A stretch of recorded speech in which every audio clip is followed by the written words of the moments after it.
comes from a fan online. This one is from Chuck Thomas in Orlando. Wants to know, whose new album are you most looking forward to? I haven't heard Sade's yet, but I heard it just came out a couple weeks ago, and I'm anxious to hear it.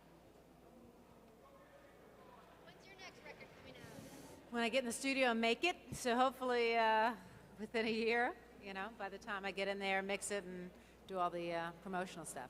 Do you have any ideas for it yet? Ideas, I'd like to kind of keep in the up-tempo to mid-groove kind of thing. You know, since I'm mostly known for my ballads, I'd like to kind of go back to where I first started and revisit that. What was it? Right now, in my CD player in my car, I have the new De La Soul. I have Rochelle Farrell, who's got an incredible range and is an amazing vocalist. I actually have Sgt. Pepper, who I'm trying to teach my kids the classics of rock and roll, and Beanie Man, who's you know, Jamaican reggae guy with a hip hop flair. Yeah. You mentioned recently that you might be returning to Broadway next year. Could you talk a little bit about that?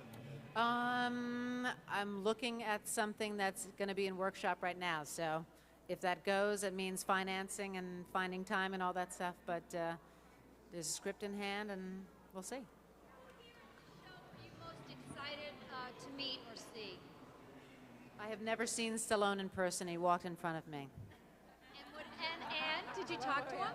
Did you talk to him? No, he just came in and out quickly.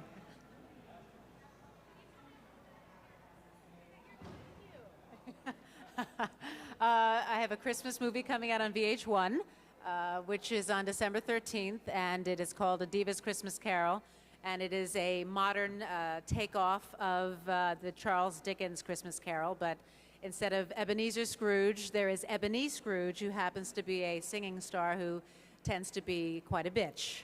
And she's got two partners that they started out in a group called Desire back in the 80s. So in the actual TV movie, we get a chance to do old retro videos, which is kind of fun. And I'm visited by the ghost of Christmas Past, who's Kathy Griffin. And John Taylor from Duran Duran plays a rock and roll ghost of Christmas Present. And then they do a behind the music a piece on Ebony Scrooge herself, who gets scared out of her wits and ends up being a nicer, gentler diva. Okay, gotta go present.